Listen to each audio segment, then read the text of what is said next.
Minha gente querida, meus amigos amados, muito boa noite, muito bem-vindos, muita alegria em cada coração. Vamos começar com o livro Espiritualidade e Vida de Haroldo Dutra Dias.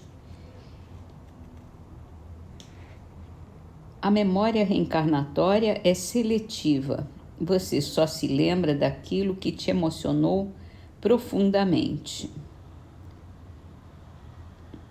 Por isso que a gente não lembra das vidas passadas, das nossas últimas encarnações,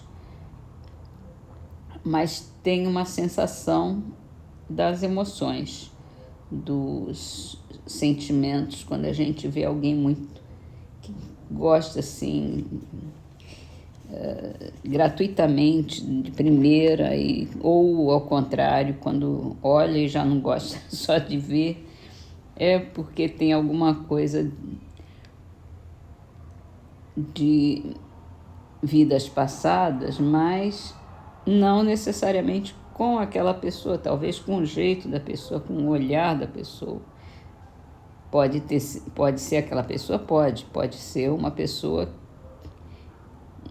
uma lembrança que te lembre aquela situação, aquela emoção.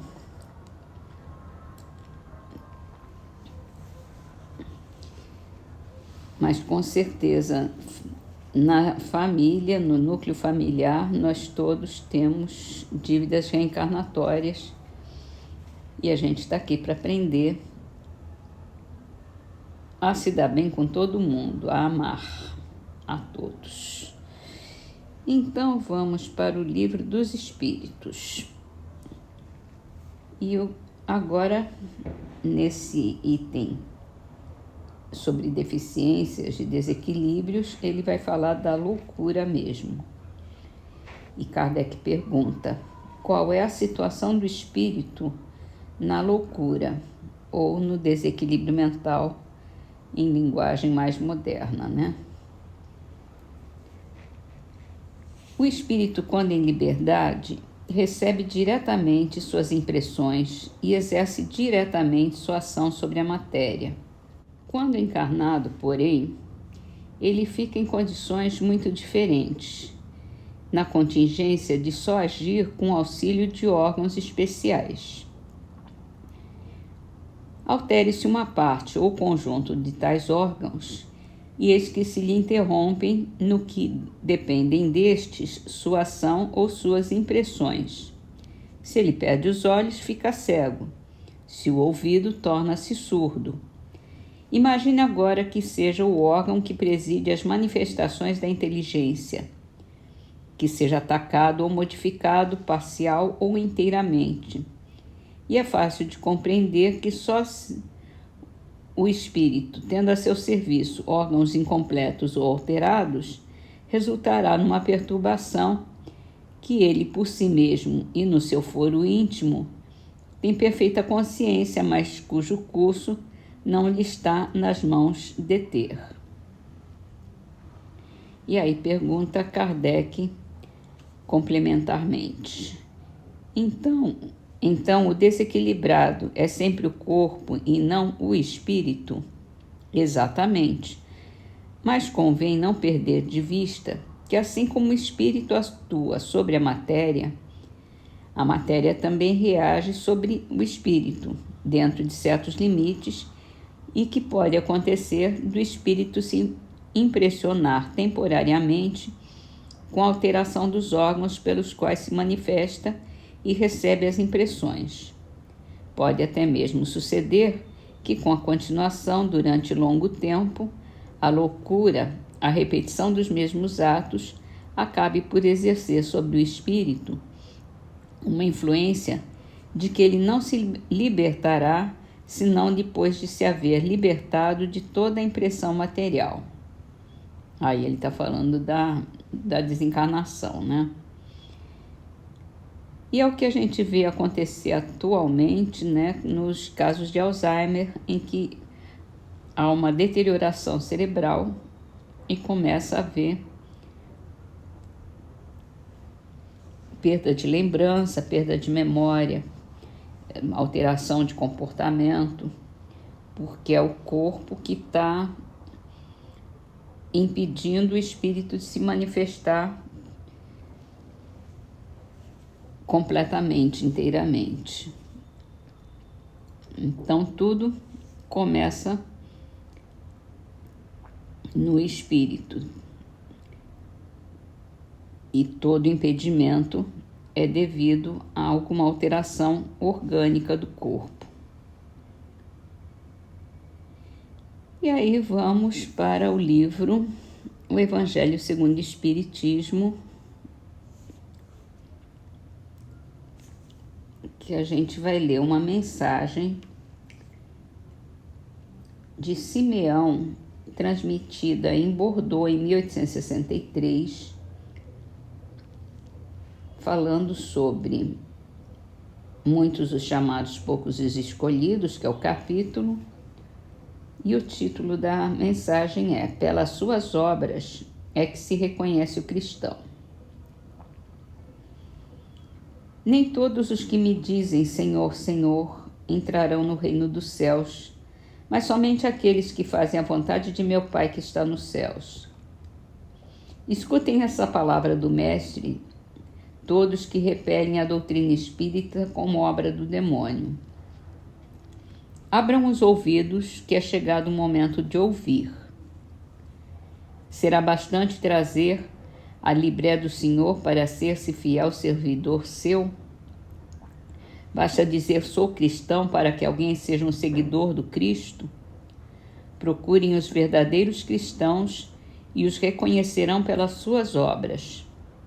Uma árvore boa não pode dar maus frutos, nem uma árvore má pode dar bons frutos. Toda árvore que não dá bons frutos é cortada e lançada ao fogo. Essas palavras são do Mestre. Discípulos do Cristo, compreendam-na bem. Que fruto deve dar a árvore do cristianismo? A árvore possante, cujos ramos frondosos cobrem com sua sombra uma parte do mundo, mas que ainda não abrigam todos os que hão de se agrupar em torno dela. Os da árvore da vida são frutos de vida, de esperança e de fé.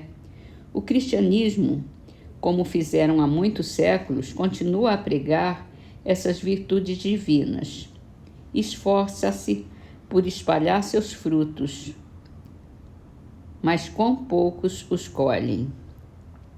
A árvore é boa sempre, porém os jardineiros são maus. Entenderam de moldá-la pelas suas ideias, de talhá-las de acordo com as suas necessidades. Cortaram-na, diminuíram-na, mutilaram-na. Tornados estéreis, seus ramos não dão maus frutos, porque nenhum mais produzem.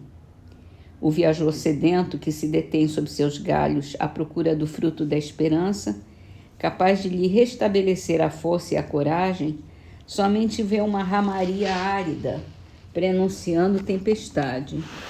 Em vão, ele pede o fruto da vida à árvore da vida, e lhe caem folhas secas. Tanto as remexeu a mão do homem que as crestou.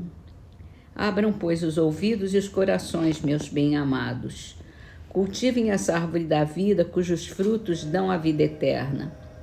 Aquele que a plantou os estimula a tratá-la com amor, que ainda haverão dar com abundância seus frutos divinos. Conservem-na tal como Cristo a entregou. Não a mutilem, ela quer estender a sua sombra imensa sobre o universo. Não cortem dos galhos, seus frutos benfazejos caem abundantes para alimentar o viajor faminto que deseja chegar ao termo da jornada. Não amontoem esses frutos para armazená-los e deixar apodrecer, a fim de que ninguém possam servir-se. Muitos são os chamados e poucos os escolhidos. É que há assambarcadores do pão da vida, como os há do pão material. Não sejam do número deles. A árvore que dá bons frutos tem que dar para todos. Vá, pois, procurar os que estão famintos. Levem-nos para debaixo da fronde da árvore e partilhe com eles do abrigo que ela oferece. Não se colhem uvas nos espinheiros. Meus irmãos, afastem-se dos que os chamam para apresentá-los às sarças do caminho. Sigam os que os conduzem à sombra da árvore da vida. O divino Salvador, o justo por excelência, disse, e suas palavras não passarão. Nem todos os que dizem Senhor, Senhor, entrarão no reino dos céus. Somente entrarão os que fazem a vontade de meu Pai que está nos céus. Que o Senhor de bênçãos os abençoe, que o Deus de luz os ilumine, que a árvore da vida lhes ofereça abundantemente seus frutos. Creiam e orem. Que mensagem linda, né? Vamos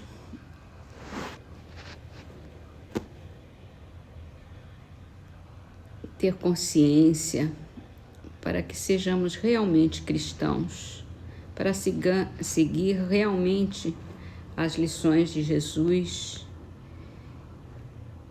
aproveitar todos esses ensinamentos que são a árvore da vida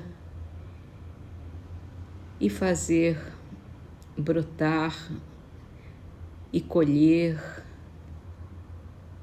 todos os bons frutos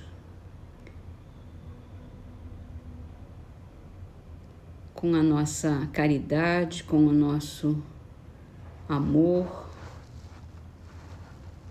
com a nossa dedicação.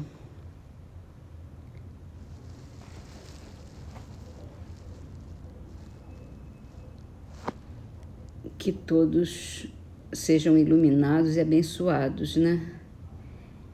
Que a árvore da vida, que a gente possa aproveitar realmente os frutos da árvore da vida. É isso aqui, a árvore está lá, ela está produzindo seus frutos.